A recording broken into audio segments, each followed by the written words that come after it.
Hello everyone, welcome to the study Sangam. दोस्तों, जैसा कि हम साइंस के प्रैक्टिस सेट का एक सीरीज कर रहे हैं दोस्तों, यह वीडियो इस सीरीज का 4th पार्ट है। इस पार्ट में हम देखेंगे टोटल 50 क्वेश्चंस को, जो कि आपके किसी भी एग्जाम में बार बार पूछे जाते हैं, खासकर रेलवे और एसएससी के एग्जाम में। दोस्तों, इस प्रैक्टिस सेट को आप पूरा लगाइए और देखिए कि आपके 50 में से कितने % सही हो रहे हैं। दोस्तों, इसी तरह के 40 प्रैक्टिस सेट मैं आपको करवाने वाला हूं, जिसमें हर सेट में 50 क्वेश्चंस रहेंगे। यानी कि दोस्तों टोटल 2000 क्वेश्चंस मैं आपको करवाने वाला हूं। दोस्तों, मैं आपको गारंटी देता हूं कि अगर आपके किसी भी एग्जाम में साइंस से प्रश्न पूछे जाते हैं तो इन 2000 प्रश्नों में से ही पूछे जाएंगे, क्योंकि दोस्तों ये सारे प्रश्न मैंने सिलेक्टेड लिए हैं, अच्छे लेवल के लिए हैं, वही प्रश्न लिए हैं जो आपके एग्जाम में पूछे जा सकते हैं। दोस्तों, वीडियो शुरू करने से पहले मैं आपसे छोटा सा रिक्वेस्ट करना चाहूँगा कि यदि अभी तक आपने मेरे चैनल को सब्सक्राइब नहीं किया है तो वीडियो के नीचे लाल कलर के सब्सक्राइब का बटन दबाकर सब्सक्राइब कर लीजिए और साथ ही बेल आइकन को प्रेस कर नोटिफिकेशन फॉर ऑल कर दीजिए, ताकि हमारे द्वारा डाले गए वीडियो का नोटिफिकेशन सबसे पहले आपको मिल सके। तो चलिए दोस्तों, शुरू करते हैं आज के पहले प्रश्न से। दोस्तों, आज का पहला प्रश्न है, निम्नलिखित में से कौन सा पादप अपने भोजन निर्माण में सक्षम नहीं है? दोस्तों, इसका सही आंसर है ऑप्शन बी, मशरूम। दोस्तों, मशरूम एक ऐसा पादप है जो अपने भोजन निर्माण में सक्षम नहीं होता है। ठीक है दोस्तों, क्यों? क्योंकि यह एक कवक है।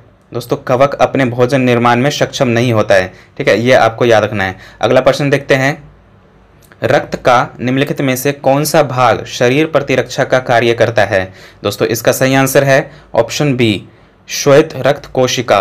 दोस्तों, श्वेत रक्त कोशिका, व्हाइट ब्लड सेल्स, दोस्तों ऐसा कोशिका होता है जो शरीर में दोस्तों रोगों के संक्रमण से बचाता है दोस्तों। ठीक है,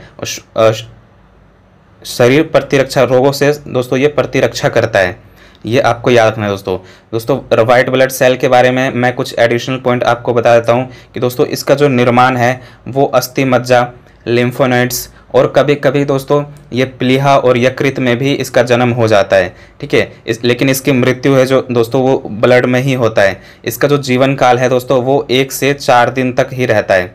कितने दिन तक? 1 से 4 दिन तक इसका जीवन काल रहता है। और दोस्तों इसके सेल्स में केंद्रक पाए जाते हैं। ये मोस्ट इंपॉर्टेंट पॉइंट है दोस्तों कि इसके सेल्स में दोस्तों केंद्रक पाए जाते हैं, न्यूक्लियस पाए जाते हैं। ठीक है, और दोस्तों इसका कार्य क्या होता है? दोस्तों इसका मुख्य कार्य है रोगों के संक्रमण से बचाना, ये आपको याद रखना है। अगला प्रश्न देखते हैं, क्रायोलाइट किस धातु का अयस्क है? दोस्तों इसका सही आंसर है ऑप्शन डी, एल्यूमिनियम। दोस्तों क्रायो जो लाइट है वो एल्यूमिनियम का अयस्क है। ठीक है दोस्तों, एल्यूमिनियम का एक और मोस्ट इंपॉर्टेंट अयस्क है, आपको याद रखना है बॉक्साइट। दोस्तों जो बॉक्साइट है वो एल्यूमिनियम का मेन अयस्क है दोस्तों, क्योंकि एल्यूमिनियम सबसे ज़्यादा बॉक्साइट से ही प्राप्त किया जाता है, ये आपको याद रखना है। अगला प्रश्न देखते हैं, CH3OH किसका रासायनिक सूत्र है? दोस्तों इसका सही आंसर है ऑप्शन बी, मेथिल एल्कोहल। दोस्तों CH3OH किसका रासायनिक सूत्र है? तो आपको याद रखना है मेथिल एल्कोहल। दोस्तों यह एक प्रैक्टिस सेट है, इसमें आप क्वेश्चन पढ़िए और इसका आंसर आप लगाने की कोशिश करिए। ठीक है, मैं आंसर देने में 1-2 सेकंड का डिले करूंगा, क्योंकि दोस्तों आप आसानी से आंसर लगा पाए। ठीक है दोस्तों, अगर आपको ये वीडियो पसंद आ रही है तो इस वीडियो को लाइक कर दीजिएगा, अपने दोस्तों में ज़्यादा से ज़्यादा शेयर कर दीजिएगा। अगला प्रश्न देखते हैं, द्रवित बुटेन एवं आइसोबुटेन का मिश्रण कहलाता है? The mixture of liquefied butane and isobutane is called. दोस्तों इसका आंसर दीजिए, इसका आंसर है ऑप्शन सी, LPG। दोस्तों द्रवित बुटेन एवं आइसोबुटेन का मिश्रण कहलाता है LPG।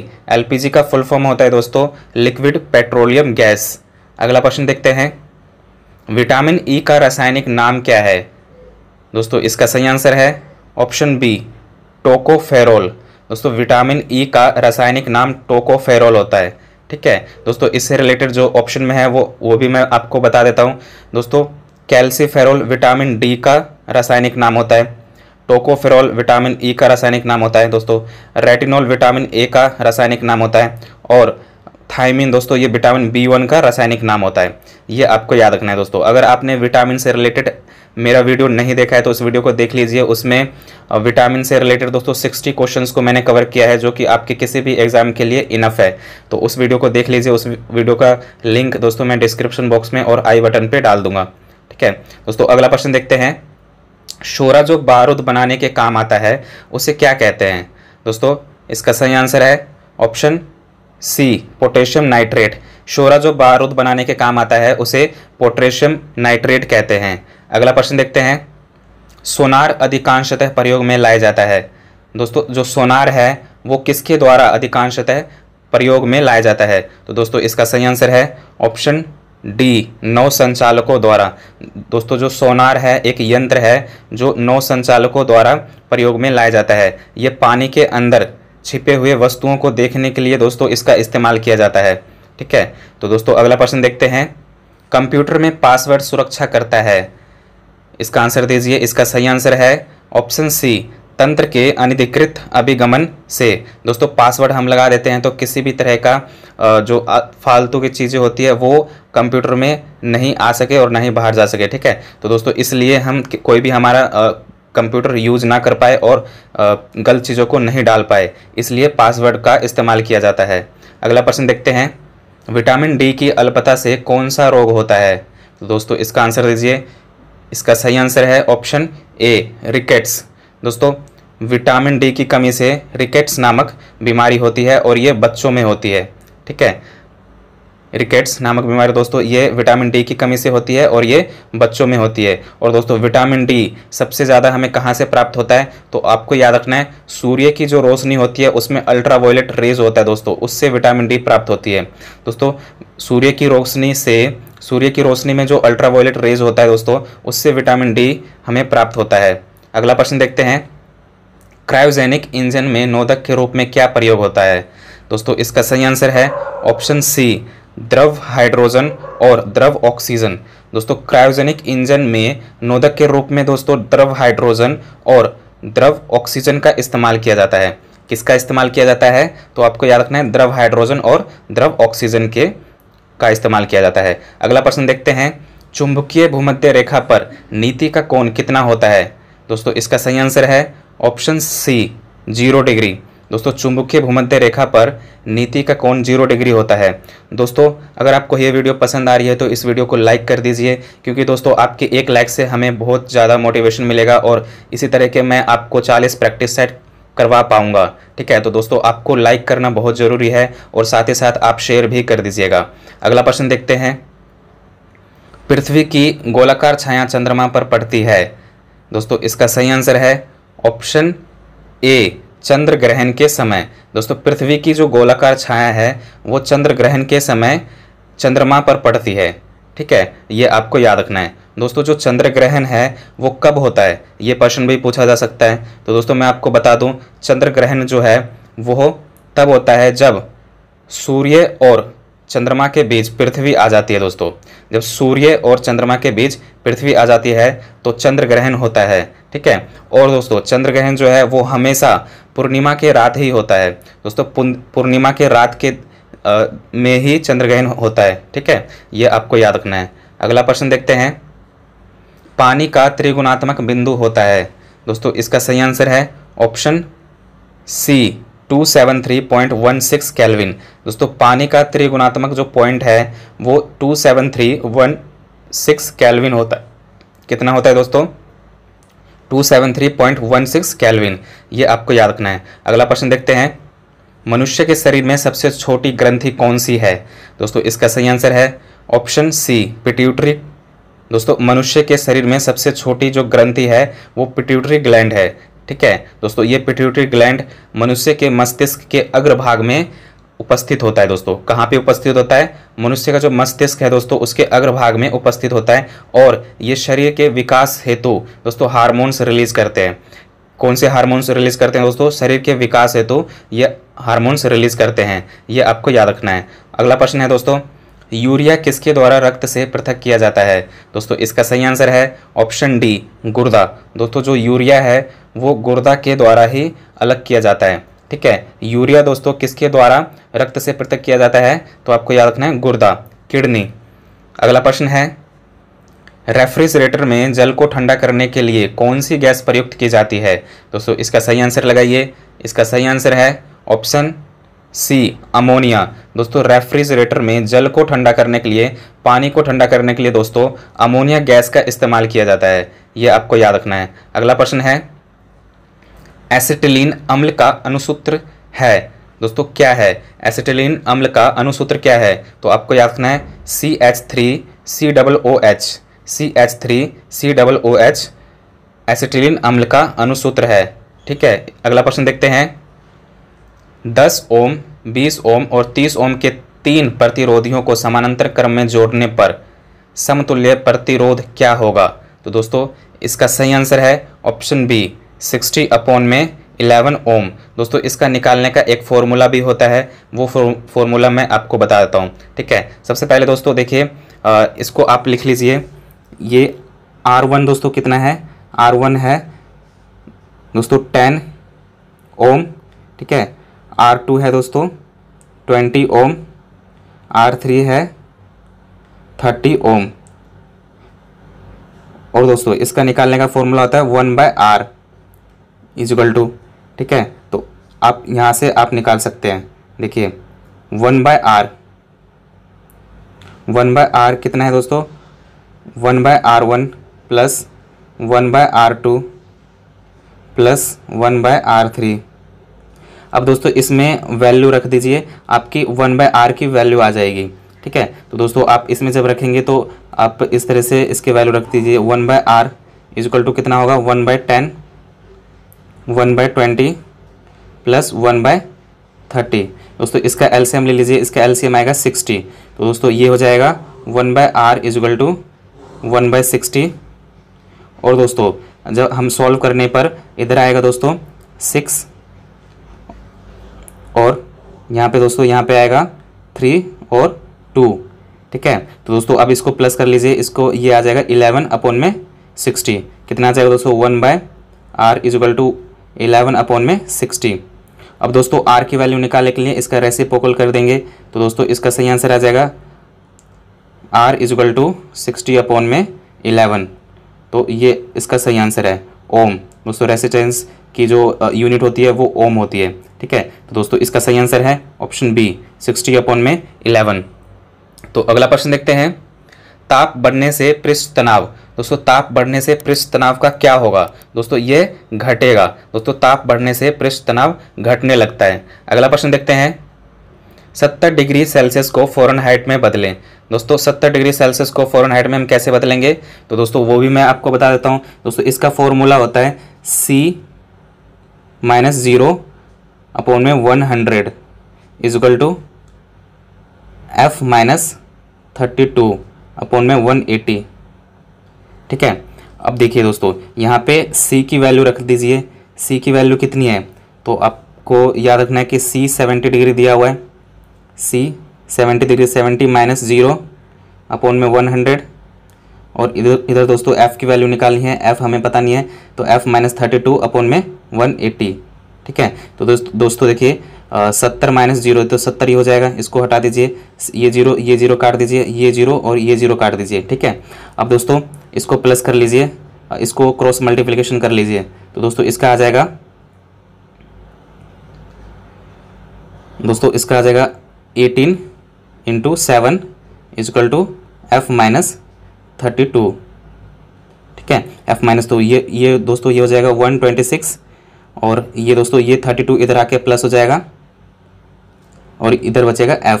यानी कि दोस्तों F की जो वैल्यू आएगी वो इनको प्लस करके आएगी। और दोस्तों F की वैल्यू आएगी दोस्तों 158। ठीक है, 158 फ़ारेनहाइट। ठीक है, तो दोस्तों 158 डिग्री फ़ारेनहाइट इसकी वैल्यू आएगी। तो दोस्तों इसमें ऑप्शन में नहीं दिया हुआ है, तो इसका सही आंसर है ऑप्शन डी, इनमें से कोई नहीं। क्योंकि फ़ारेनहाइट की वैल्यू दोस्तों 70 डिग्री फ़ारेनहाइट की वैल्यू होती है 158 डिग्री फ़ारेनहाइट। ठीक है, तो दोस्तों इसका सही आंसर है ऑप्शन डी, इनमें से कोई नहीं। तो दोस्तों आप इस फॉर्मूले से निकाल सकते हैं। दोस्तों फॉर्मूला क्या था मैं आपको फिर से बताता हूँ। C-0 अपॉन में 100 इक्वल टू F-32 अपॉन में 180। अगला प्रश्न देखते हैं। लाल एवं नीला रंग मिलकर बनाता है। दोस्तों इसका सही आंसर है ऑप्शन सी, मैजेंटा। दोस्तों लाल एवं नीला रंग मिलकर मैजेंटा बनाता है। अगला प्रश्न देखते हैं। घर के परिपथ में फ्यूज होता है। दोस्तों घर के परिपथ में फ्यूज कैसा होता है? तो दोस्तों आपको याद रखना है मुख्य परिपथ के समांतर क्रम में। दोस्तों मुख्य परिपथ के समानांतर क्रम में होता है। ठीक है, अगला प्रश्न देखते हैं, शल्य क्रिया में ऑर्थोप्लास्टी क्या है? दोस्तों शल्य क्रिया में ऑर्थोप्लास्टी एक कूल्हे के जोड़ों का प्रत्यारोपण है। क्या है दोस्तों? कूल्हे के जोड़ों का प्रत्यारोपण है। यानी कि दोस्तों शल्य क्रिया में जो ऑर्थोप्लास्टी सर्जरी है वो कूल्हों के जोड़ों का प्रत्यारोपण किया जाता है, यानी कि दोस्तों ट्रांसप्लांट किया जाता है। ठीक है, अगला प्रश्न देखते हैं, निम्नलिखित में से कौन पोटेशियम अल्पता से संबंधित है? दोस्तों इसका सही आंसर है ऑप्शन सी, ऑप्शन बी, रक्तचाप, निम्न रक्तचाप। दोस्तों निम्नलिखित में से पोटेशियम अल्पता का जो संबंधित है दोस्तों वो निम्न रक्तचाप है, क्योंकि दोस्तों पोटेशियम अल्पता के कारण ही दोस्तों पोटेशियम की कमी के कारण ही निम्न रक्तचाप होता है। ठीक है, तो आपको ये याद रखना है। अगला प्रश्न है, हीमोग्लोबिन के बारे में निम्नलिखित कथनों पर विचार कीजिए। दोस्तों सबसे पहला पॉइंट है इसमें लौह होता है, दूसरा पॉइंट है यह रक्त में ऑक्सीजन का वाहक है, तीसरा पॉइंट है ये रक्त को लाल रंग प्रदान करता है। तो दोस्तों ये तीनों पॉइंट सही है। और चौथा पॉइंट देखते हैं, ये कुछ रोगों के प्रतिरक्षा प्रदान करता है। तो दोस्तों ये पॉइंट गलत है, क्योंकि ये सभी रोगों के प्रतिरक्षा करता है। दोस्तों ये सभी रोगों से हमें प्रतिरक्षा करता है। ठीक है, तो दोस्तों पहला, दूसरा और तीसरा पॉइंट सही है। तो दोस्तों इसका सही आंसर हो जाएगा ऑप्शन बी, 1, 2 एंड 3 सही है। अगला प्रश्न देखते हैं, पारिस्थितिक तंत्र में उच्चतम पोषण स्तर प्राप्त है। दोस्तों पारिस्थितिक तंत्र में उच्चतम पोषण स्तर किसे प्राप्त है? तो दोस्तों आपको याद रखना है सर्वाहारी को। दोस्तों सर्वाहारी को उच्चतम पोषण स्तर प्राप्त है, क्योंकि दोस्तों ये सब चीज़ खाते हैं तो इसको सबसे ज़्यादा दोस्तों पोषण मिलता है। ठीक है, ये मांस भी खा लेते हैं और शाकाहारी चीज़ें भी खा लेते हैं, तो दोस्तों इन्हें सबसे ज़्यादा पोषण मिलता है। अगला प्रश्न देखते हैं, टेलीविजन के दूरस्थ नियंत्रण में किस प्रकार की प्रकाश तरंगों का उपयोग होता है? तो दोस्तों इसका सही आंसर है ऑप्शन बी, अवरक्त। दोस्तों टेलीविजन के दूरस्थ नियंत्रण में अवरक्त प्रकाश तरंगों का प्रयोग होता है। अगला प्रश्न देखते हैं, निम्नलिखित में से कौन सा एक वृक्ष जो कभी सामाजिक वानिकी में लोकप्रिय था अब एक पारिस्थितिक आतंकवादी माना जाता है? दोस्तों इसका सही आंसर है ऑप्शन डी, यूकेलिप्टस। दोस्तों यूकेलिप्टस एक समय में हम किताबों में भी पढ़ते थे। ठीक है, और ये समाज में बहुत ही ज़्यादा प्रचलित था और अच्छा माना जाता था, लेकिन अभी दोस्तों यह इसका विपरीत हो गया है कि अब ये समाज में एक आतंकवादी के रूप में माना जाता है। कौन सा पौधा, कौन सा पेड़? तो आपको याद रखना है यूकेलिप्टस का पेड़। ठीक है, अगला प्रश्न देखते हैं, वायुमंडल में CO2 की मात्रा लगभग कितनी है?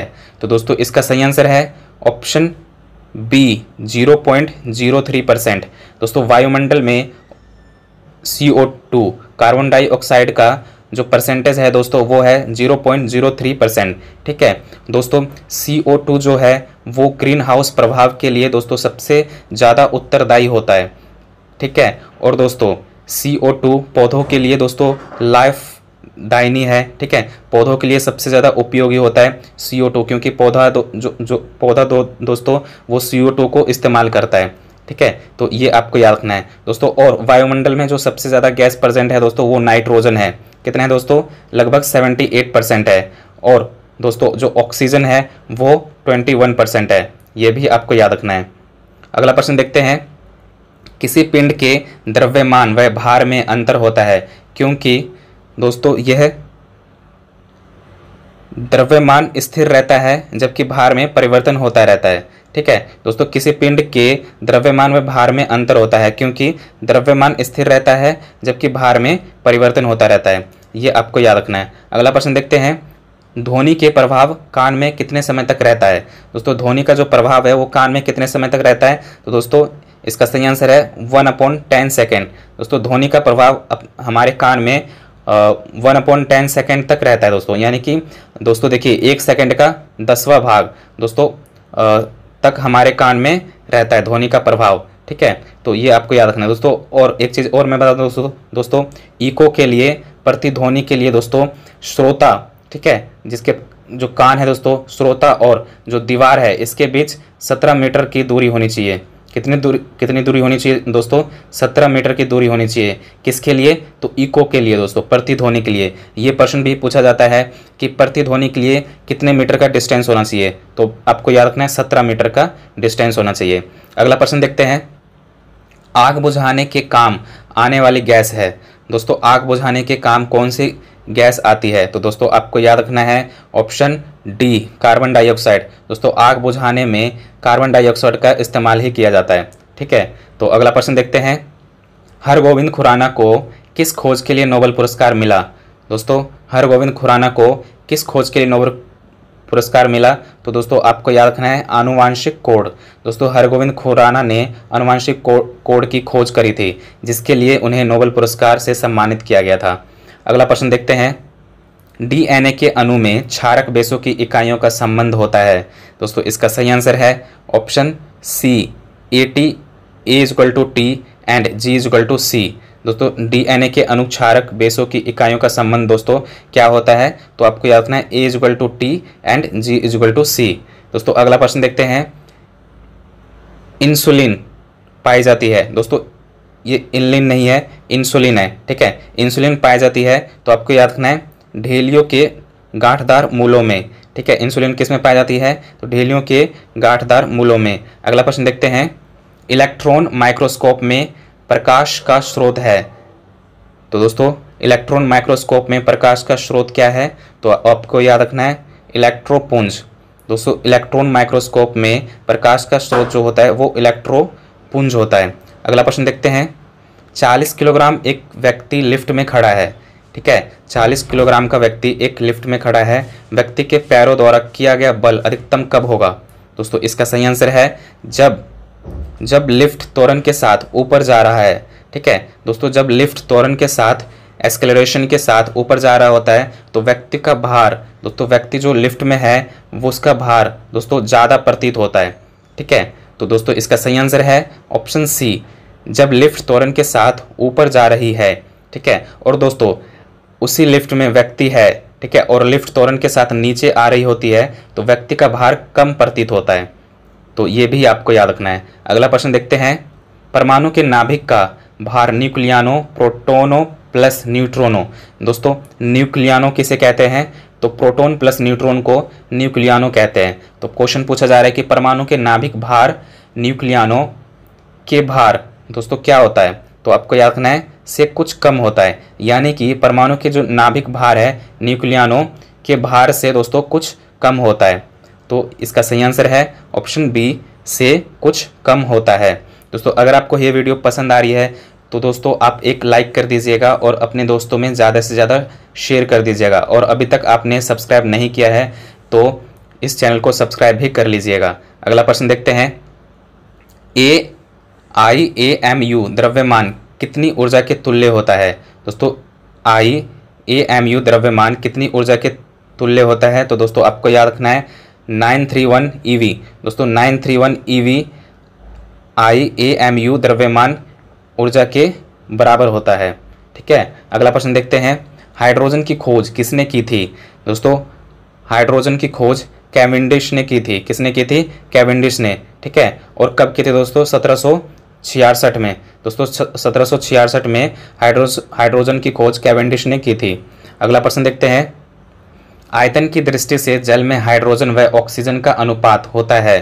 दोस्तों आयतन की दृष्टि से जल में हाइड्रोजन व ऑक्सीजन का रेशियो क्या होता है? दोस्तों आपको याद रखना है ऑप्शन डी, 2:1। दोस्तों हाइड्रोजन और ऑक्सीजन का जो रेशियो होता है वो 2:1 होता है। किसमें? तो आपको याद रखना है वाटर में। दोस्तों वाटर का फॉर्मूला ये है ना H2O। दोस्तों वाटर में हाइड्रोजन और ऑक्सीजन का जो रेशियो होता है वो 2:1 होता है।